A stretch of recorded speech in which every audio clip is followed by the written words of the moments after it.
Welcome to the Casting Across Fly Fishing Podcast. I'm Matthew of castingacross.com, where I explore the quarry and culture of fly fishing. It is fall, the best time of the year. It's the best time of year for fishing. It's the best time of the year for food. It's the best time of year for clothing and temperature and all of the great things that exist in the world. So it's fall. I'm happy. Hopefully you're happy too. But that being said, fall comes with its fair share of problems when fishing is concerned. Because it's beautiful outside, people want to get out there, which means that it is one of those times of the year where everyone wants to go fishing. So kind of along the same lines as springtime, it's the nice weather and the hatches and all that stuff to get people of all angling stripes into their waders. And although there's a lot of fishable water out there for you and for me and for everybody, the most popular spots, maybe your favorite spots, fill up quickly during these times. Then you find yourself basically competing while fly fishing. Not necessarily competing like trying to catch more fish than the next person or trying to catch a particular fish that person's trying to catch, but it's almost for spots. You want your space. For so many of us, that is what we're looking for. The solitude and tranquility that so many of us seek is stripped away at certain times of the year. And so what are we left with? Crowds, noise, and potentially, and this happens in a lot of places in the fall, especially around salmon and steelhead and lake run trout and things like that, the notorious combat angling scene. I don't know if you've ever experienced that. I think I talked about that a little bit in one of my steelhead podcasts, but it's not fun. It's not good. And there's only a very few particular set of circumstances where I can tolerate being that close to people. And they are few and far between. So again, the well-known holes that you might want to fish have gained their reputation because they're productive. However, the fabled spots aren't your only option. And doing it at the middle of the daytime isn't your only option. If fishing is good in spot 1A, there's a very good chance that you'll do just fine in spot 1B. And I think this is the important thing for all of us to remember, if your first choice has been hammered for days or for weeks, the reality is that the backup option may very well yield much more than just tranquility. You might find yourself getting into fish that haven't seen angler after angler, fly after fly. So here's 4 strategies that I think can help as you're thinking about where you're going to be fishing this fall. And of course, these translate into the springtime. Just different sets of situations and different fisheries and things like that, of course, are gonna be more productive in the spring versus the fall, but same concepts. So really, and this is maybe where, this is a little bit of a different approach. They don't have anything to do with fly selection or trout prospecting. It has nothing to do with technique. It has everything to do with kind of like big picture, wrapping your minds around where you are going fishing. So in my opinion, some of the best fly fishing advice you can receive and some of the best fly fishing advice that I can give has a lot more to do with how you approach a day rather than how you approach a fish. So how you approach a day, how you approach your fishing trip, what is your mindset as you are getting in the car to go fishing? That mindset, and this might sound weird and new agey, but really, fly fishing is really mental. How you approach a hole, how you approach a fish, how you approach a day is going to determine if you're going to be successful or not. So rethinking the questions of where and when can allow you to get out, even in the most popular spots, and get into fish. Most popular spots, most popular streams, most popular times. There's a way to kind of reorient how you look at those things and still get into fish even when there's a lot of people out there. Or even if there's not a lot of people out there that day, these fish have been hammered for weeks because it's been a very, very beautiful season and people are getting out there. So 4 things that you can think about as you make your plans to get out. First one, upstream or downstream. Upstream or downstream. I've said it before. I'll say it again. Trout cannot read regulation signs. Never has a fish stopped swimming because it hit a boundary for catch and release rules.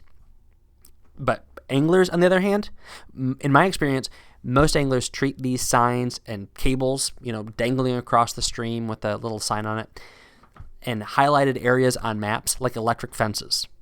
So I don't want to go into too many details on why in certain states or in certain counties, certain stretches of waters get special designations. But it's important to remember that this isn't always because they are inherently fishier. Might you see someone catch and keep a trout if you're not in one of these places? Yes. And you know what? That's their prerogative. You can talk about the underlying reasons why the state says you can keep fishing this stretch but not that stretch, and that's a totally different conversation. But for you going fishing today, for you going fishing in a stretch downstream of the special regs or upstream of the special regs, you're going to see that. But that's okay. You might see people throwing worms, and you've chosen that. But the truth is, a lot of these places, just upstream and downstream of the special regs, are going to get a lot less pressure. Might the pressure be from people using bait? Maybe. But I've seen plenty of fly anglers that don't know how to fight a fish or use multiple fly rigs or don't know how to set the hook right, and so fish are swallowing flies and they're getting hurt, and the mortality rate may be just as high because of the volume of fly fishers as it would be because of the few traditional anglers. Does that make sense? All right, it's kind of ranty, but just get back on topic. But the fact of the matter is, upstream and downstream of a special regulation area, you're probably going to have as good, if not better, success than if you were in the busy, crowded special regulation section. And I think this gets back to the idea of pressure, where pressure is, in my mind, a lot less desirable than scarcity of fish. So, not to use real numbers, but say there's 100 fish in a 100-meter stretch of a stream. 100-yard, my goodness, what country am I from? 100-yard stretch of the stream, there's 100 fish. I would rather fish over a 50 fish per 100-yard stretch where I'm the only one there, and I've been the only one there over the last week or even day, than if I'm sharing that 100-yard, 100-fish stretch with somebody at that time, or I know that there have been multiple people on it over the past days and weeks. I think you get that point. So upstream or downstream has to do with getting away from pressure. Secondly, the creek next door. Now, it's a trustworthy statement. In fishing, access is integral. But if you want to walk a bit, you'll be rewarded. So fair weather fly fishers probably aren't going to venture too far from the parking lot. And what's more, they're probably not going to deviate from those special regulation spots or the main rivers to hike up into tributaries. So I've had some wonderful days fishing near but not on famous rivers. Near but not on famous rivers. It is hard to pass up the pools and riffles of renown. The places where there's a sign, the places where there's a picture, the place where, usually when you drive by, there's a bunch of people standing there, but today there's nobody there. It's hard to pass those spots up. But casting to relatively virgin water, maybe water that hasn't been seen by an angler in a couple of weeks or a month, it's a really good trade-off. And if you read angling literature, which I highly suggest you do, you know that those who came before us, they really used the major rivers like launching points. And from those hubs of the famous spots, they would fish into the feeders with the exact same enthusiasm as the spots that, would later be named after these people. That's an approach and a mindset worth emulating, in my opinion, where you go to the big river, you go to the popular river, and you find little tributary creeks. They might not be as enticing from a number of standpoints, but especially this time of year, you're going to see fish moving around and finding all sorts of spots. So maybe that little tributary that looks a little bit slow, maybe a little bit more cloudy and a little bit more stagnant. Well, the fact of the matter is that might be a place where some of these fish move as the water starts to get colder. And so don't hesitate to venture up the creek. Try to find another spot that you haven't fished before. I've really enjoyed finding rivers like this. I'll give you one quick example. Actually, it's a warm water river, but a very, very popular mid-Atlantic smallmouth bass river. So a little bit of a different dynamic than trout, but the same thing. And I had been fishing it and having a really good time. And it was one of those days where, you just kind of are catching fish all over the place. And I started fishing up into the mouth of the creek, and the mouth of the creek started producing lots and lots of fish. Started fishing up into the creek. I started catching more and larger fish in this creek that was about a fifth of the width of the major river that I was fishing. And it was just different rock formations and a lot more structure and a lot more cover and a really different angling situation.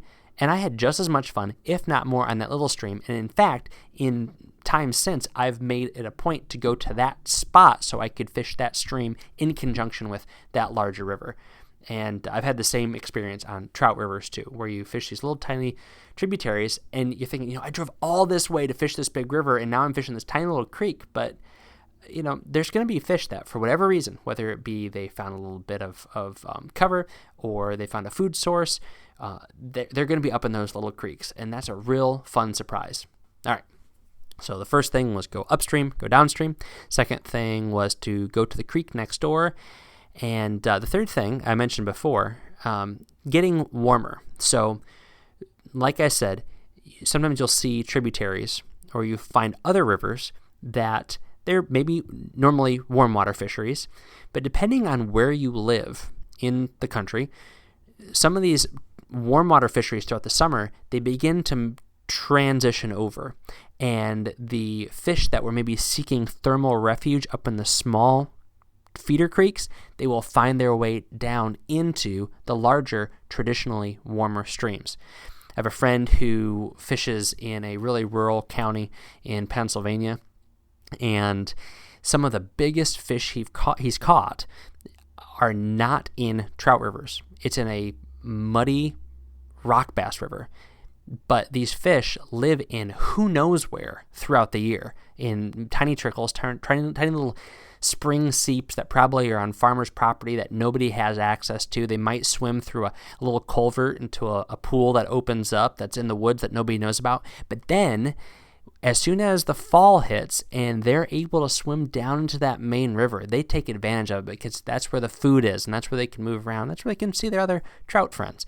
But that's a kind of thing where, you've been catching maybe fall fish and brim and all sorts of stuff throughout the course of the summer. Well, now, if there are at all trout fisheries in the area, you might see some bigger trout in there, and they're laying in those same holes that those smallmouth were earlier in the summer. And it's worth checking out.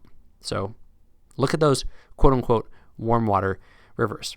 The last one is first and last.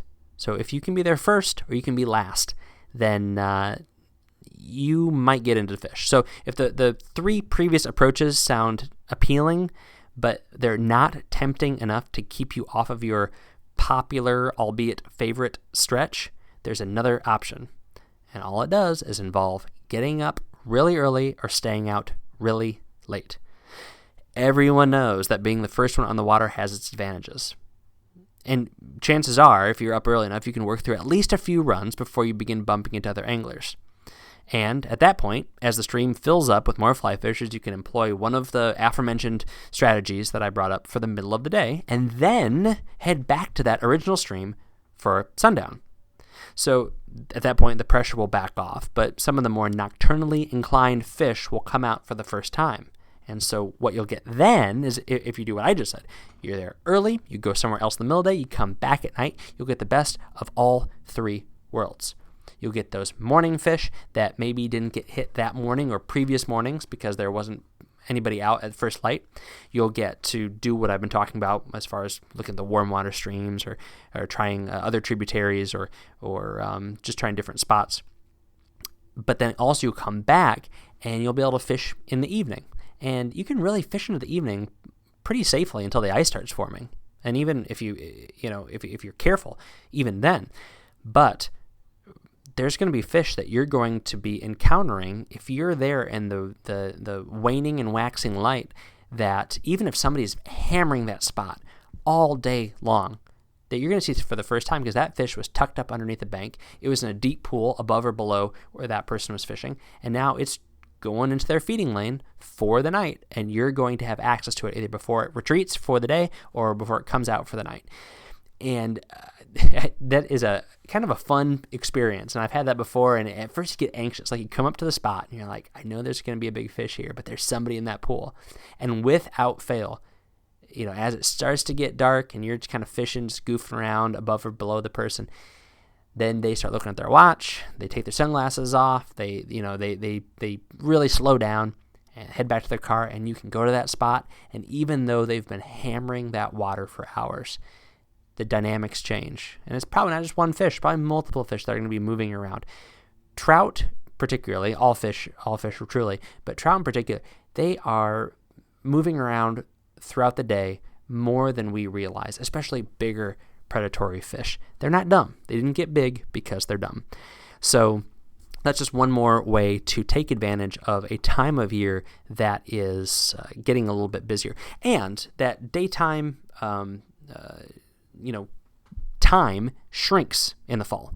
So it's not like you're having to wake up at 3:30 and you're going to bed at 11. Middle of summer, it stays light well past 9 o'clock. And even if it's a pretty bright, cloudless night, there's times when you're like, holy mackerel, it's actually nighttime, but it's still light enough that I'm making all my casts and doing everything I want to do. And that can be unappealing to somebody that has work the next day, or somebody who just doesn't like to be fishing when it's quote unquote dark or late. But in the fall, you really have the option to stay out late and only be 7 o'clock. So that's definitely something to consider. So again, upstream or downstream. Special regulation areas are awesome, but use those as guides. Fall back on them. I'm nothing against them. That's kind of where I prefer to fish. But if they're really busy, fish just upstream or just downstream. I've gotten in some really, really good fish because the fish don't know and they don't care. Try the creek next door. Tributaries can be just as, if not more productive during certain times of the year based upon water conditions, temperatures, and the pressure that the main rivers are experiencing. And getting warmer. So this one it's my favorite. These warm water streams that have cool tributaries that just totally change over in the fall and into the winter with all sorts of big trout and small trout too, big trout that take up residence because now they have that thermal protection of those rivers cooling down. And some places that can happen really, really quickly if there's a lot of cold influences. So if you live, in really mid-Atlantic north, that happens a lot where these small rivers that have trout in them, especially if there is spring influences in these little creeks that flow in, that will cool off those major rivers, and then that spring water will keep them cool. Then, of course, you have that population base of trout that live up in these creeks. A lot of times, and you know this if you fish spring creeks or anything like that, really big fish can live in really small areas because they're very fertile, they're very clean, and they're very cold. But then they will move down to those bigger rivers, and they will just go crazy eating the huge forage sources they have access to. And then get up early, stay up late, and you are going to find your way into fish that you otherwise wouldn't have found your way to. Do you have another tactic? Do you have another idea of how you can take advantage of times of the year that get really busy? Let me know. Matthew@castingacross.com. Always happy to hear, always happy to interact with your input, your stories, and your fly fishing knowledge. I like to crowdsource some of what I say about fly fishing, so I appreciate it. This week on castingacross.com, don't be a big fly hero. This is a simple article that just reinforces the plain truth that you need to cast the right size fly for the gear that you're using. If you find yourself constantly throwing large streamers, either for bass or for saltwater fish or for trout, then bring a heavier rod. Switching from a 5-weight to a 6-weight is not going to ruin your enjoyment of playing and landing a fish. Switching from an 8-weight to a 9-weight is not going to ruin your enjoyment of playing and landing a fish. If you always find yourself making these really weird casts to compensate for this heavy or particularly wind-resistant fly, then just get a bigger rod. Bring a bigger rod along or downsize your fly. That's a better choice. And here's why, and this is what I talk about in the article. You will have mental and physical fatigue by having to compensate for a fly that is unwieldy for your leader, line, and rod. So just make a better choice. That's all it comes down to. Then I wrote about the Douglas Sky. So the article is called the Sky Light, Douglas Versatile 3-Weight. So I'd written a couple articles about why you should consider fishing the 2 weights and the 3 weights that are 9 feet long if you have the ability to do so. And one of those very, very helpful situations for using a 9-foot 2 or 3 weight is a pond or a lake where you have all the casting room in the world, but you need to throw small, delicate flies. So this is what I was doing as of late, and I was using the Douglas Sky. That's a rod that's gotten a lot of notoriety and publicity up in the 5 and 6 weight range, and it's a really, really quality rod, but it performed really well for that 9-foot 3 weight. Really fun rod. Really enjoyed it. Check out the review. It's called Sky Light. This week's recommendation is the Fly Trap Fly Holder. I've talked about the Fly Trap a number of times on the podcast, on the website, but I have been bouncing around in my fishing a lot. Everything from the aforementioned small mountain ponds to the salt and to freshwater and bigger rivers and warm water and trout, all sorts of fishing. That's the end of summer and early fall. It's just very, very diverse. And I have the tippet I like, and I have the tools that I like, and I keep them all attached to 2 fly traps, one for salt and warm water and one for trout.